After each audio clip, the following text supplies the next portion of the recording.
Hannah, I got your family together today. As your husband, please don't mess up the cooking. I'm expecting great hospitality. Roy, thanks, but I just had twins and came back from the hospital. It would have been nice if you considered that. What? Talking back to me, it doesn't matter that you just had babies. Having kids is what a wife should do. Don't use giving birth as an excuse. Just cook quietly. 1 week after leaving the hospital with the twins, Roy invited 15 family members to his parents' house to celebrate. I should be happy, but it seems he wants to take advantage of me after giving birth. I was really tired of my husband's behavior. I wanted to throw my phone at him, but I didn't want to ruin everything. So, I calmly said, I'll start preparing everything now, but I'll need your parents' help. Getting help from my parents? Not possible. They're working in another country. Yes, as my husband mentioned, his parents couldn't come to today's family event because they're abroad. He seemed to think less of me, but he didn't know everything. I was already planning my revenge. After a quick chuckle, I went outside and returned to my in-laws' house in 5 minutes. Roy was surprised and asked, Hannah, who are these people? I don't know them. Why are you bringing strangers here? It was no wonder he was shocked. These two weren't family, but they were related to him. Let me introduce Ben and Claire. They're helping with today's preparations. You must be Roy. We've been looking forward to meeting you. We know a lot about you. Looking forward to meeting me. But both Ben and Claire seemed serious, despite being polite. They gave my husband icy stares. Confused, Roy whispered to me, Come here for a moment, Hannah. He took me to a quiet place, looking confused. He demanded, What are you doing? It's crazy to invite strangers without asking me. How will you explain this to everyone? There's no time. Get rid of them and start cooking now. Like always, he tried to scare me with his tough talk. But today, I wasn't going to let him win. I stared back at him, sure of myself. No need to worry. Everything's set. Actually, I'm planning to confront you with your mistress's parents here. What? My mistress's parents? Them? Roy, you said they were strangers, outsiders, but that's because you didn't know. I do. I kept calm, just telling the truth. Roy was shocked and then got angry. What do you mean by my mistress's parents? I haven't cheated, and why are you acting like this? Are you disrespecting me? He got louder and raised his fist. It was so loud that the family might hear. It was clear he wasn't calm. What's happening, Roy? I heard shouting. Is everything okay? Oh, it's nothing, just a little argument with the wife. She's stressed because of the babies, he said, forcing a smile and hinting for me to leave. What a weak man. I followed his orders for so long, but not anymore. I went back to the living room where everyone was. After a big breath, I started my comeback. Here we go. Roy, you'll regret this. Everyone, thanks for coming today. I have something to say. I'm divorcing Roy. The happy mood disappeared in a flash. What? People were confused in my in-laws' house. But I kept smiling. You've all been fooled by Roy. He's not the good guy you think. He's a coward who bullies his wife secretly. He looks good outside, so you didn't notice. I found out just a year ago. People whispered, but Roy's uncle stood up. What's happening, Hannah? Divorcing right after having babies? And it's hard to believe Roy would trick us. He even said he was cooking for you today. I'm sorry for surprising you, but I'm just telling the truth. When I got pregnant, Roy changed. He made me work hard even though I was pregnant. Even today, he wanted me to cook. He's always lying. I looked at Roy. He looked blank. It seemed like he was trying to hide his true self. But I knew what he was thinking. Don't say too much. You know what will happen later, his face seemed to say, even though he looked angry but blank. But I kept talking. Roy kept telling me that it's normal for a wife to get pregnant and have babies. I work and provide for you, he'd say. He used these words to treat me badly. He never showed this side of him before we got married. His parents and our relatives looked surprised, but they knew I wasn't joking. So confusion spread. Then Roy stepped forward. He took a deep breath and forced a smile. It seems there's a misunderstanding. I'm not perfect. Maybe I've been too harsh to my wife. But I've taken care of her a lot. Unfortunately, she only remembers the bad things, and what she's saying isn't true. Maybe she's not thinking clearly after having the babies. I wish I could have supported her better as a husband. As Roy gave a sad smile, the relatives felt sorry for him. He's so good at looking good, I thought, but not anymore. You're really good at winning people over. No wonder you're important at your dad's company, someone said. Hannah, I know you're upset, but it's not right to confuse everyone like this. Let's talk calmly later. Roy held my hand gently, trying to stop me, but I looked at a corner, signaling what to do next. The couple stood up. No need for that. Look at these photos, they said. What? You're still here. And what are those photos? They showed the relatives some pictures. The relatives were surprised to see these strangers but still looked at the photos. Suddenly, they gasped in horror. Hey Roy, what's going on? Explain this so I understand. Let me see those photos, I said, taking the photos from his uncle. Roy was silent, looking shocked. The photos showed his cheating, something he never wanted anyone to know. These photos prove Roy's been cheating on me. I knew about his affairs before I went to the hospital and gathered evidence. But I couldn't investigate much while pregnant, so I asked his mistress's parents for help. I'm Ben, and this is my wife Claire. We're sorry to disrupt the gathering, but we had to clear our daughter's name. Hannah, our daughter Rachel, worked with Roy. She got the job after a lot of effort and was excited to go to work every day. But Roy hurt her deeply, Ben said, his voice filled with emotion.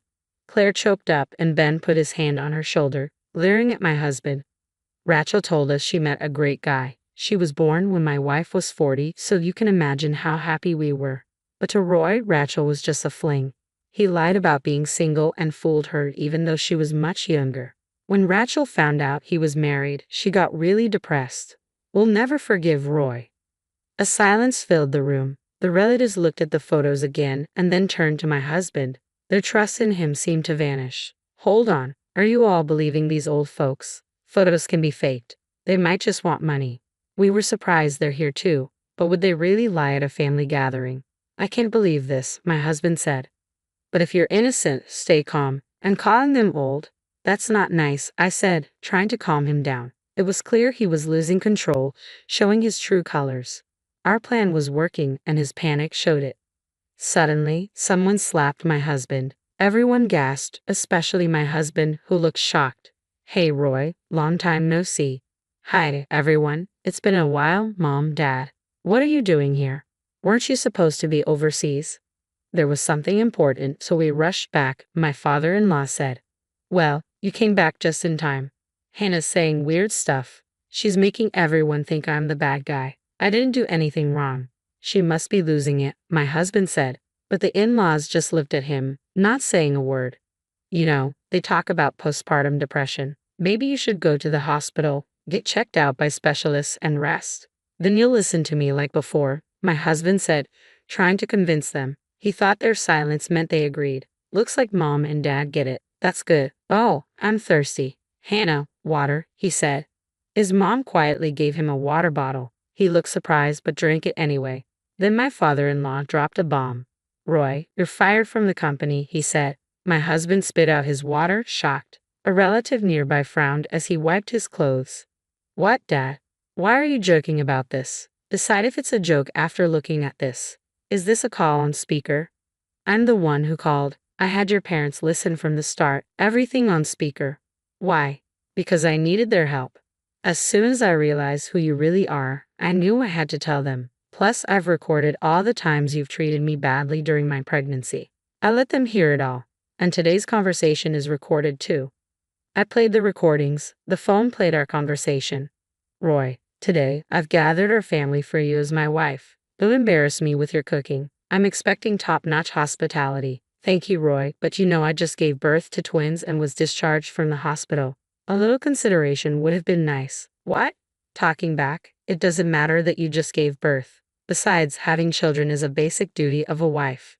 Don't use postpartum as an excuse. Just cook quietly. When my husband insulted me, I really wanted to throw my phone at him. But I stopped myself because it would ruin everything. The reason I endured his insults was because I was recording them. I made sure the recording was on when I called my parents from my in-laws' house.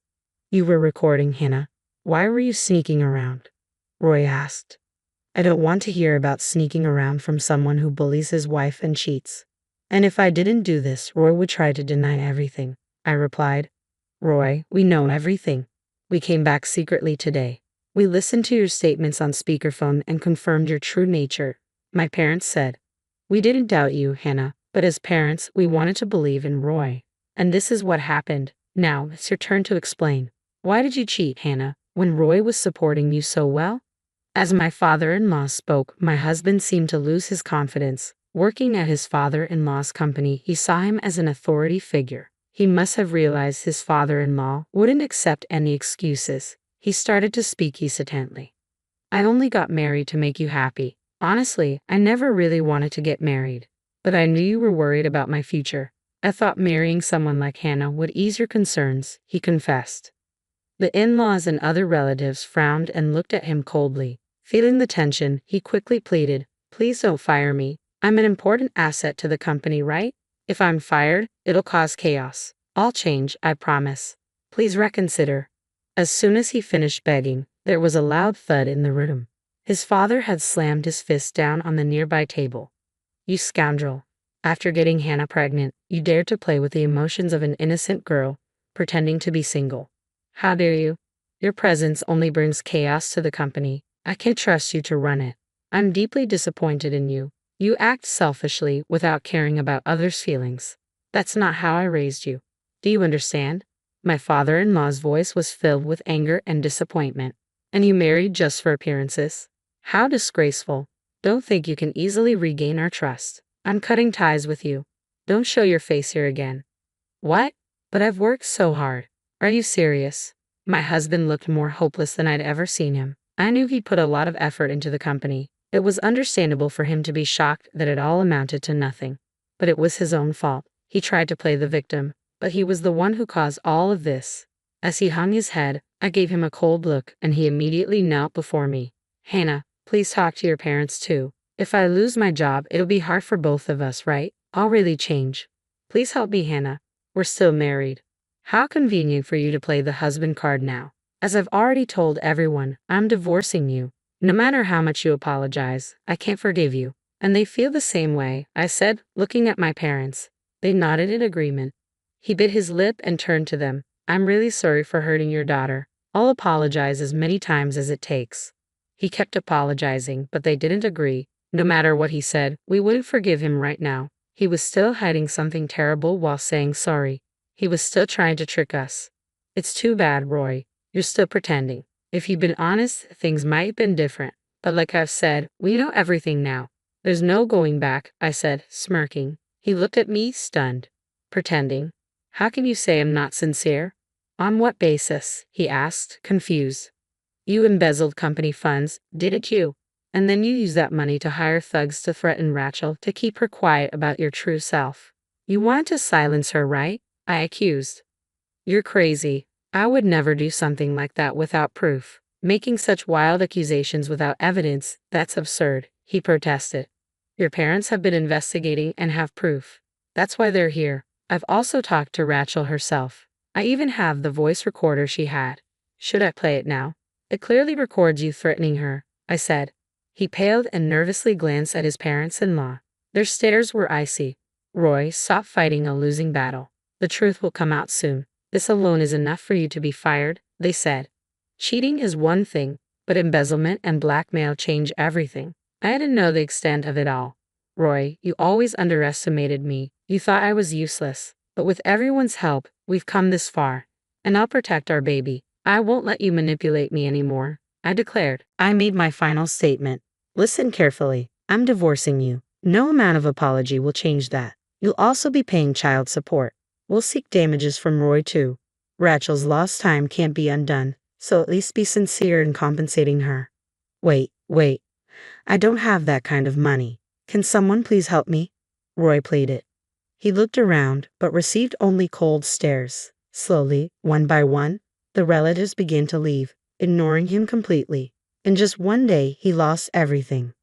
Soon after, my divorce from Roy was finalized. I managed to secure almost the amount I hoped for in child support, which was a relief. They filed a lawsuit against Roy, as promised, and the company conducted its investigation into the embezzlement. Roy found himself drowning in debt, seeking help from me, his parents-in-law, and other relatives. But no one offered assistance. With the news of his embezzlement spreading, no company would hire him. Eventually, he resorted to borrowing from payday lenders, struggling day by day to pay off his debts. My in-laws apologized to me once more, assuring me of their protection from Roy's harm. They promised to keep an eye on him and always support me. I'm incredibly grateful to them. Right now, the thought of marriage doesn't appeal to me, But if I ever reconsider, I'd want a partnership like theirs. That's how I feel. A few years later, the twins have grown up and started kindergarten, which has made a big difference in our lives. They even help with household chores now and support me in every way they can. I've completely cut ties with my ex-husband, but I still keep in touch with his parents. They introduced me to a company owned by a friend of theirs, the president of which is a single mother who raised her son alone. She's created a workplace that's supportive of single mothers. They've been understanding of my situation, offering flexible work arrangements. Rachel also works there. She's successfully reintegrated into society and is now a beloved figure in the office with her radiant smile. It's no surprise her parents stood by her. Seeing their dedication to their daughter, I have a lot to learn from them as a parent. Rachel is eager to repay her parents, and I'm also working hard every day to repay my in-laws' kindness. Though there are still challenges ahead, seeing my children's smiles instantly comforts me. I cherish every moment spent with them and am grateful to have them in my life amidst all the difficulties. Sometimes I think back to something my ex-husband used to say, that having children is just a wife's duty. But as I watch my children grow, I realize how extraordinary it all is. Pregnancy and childbirth are sacred and bring immense joy. While this experience has left deep scars, it has also taught me something valuable. For the sake of my children and myself, I want to keep moving forward and live life to the fullest.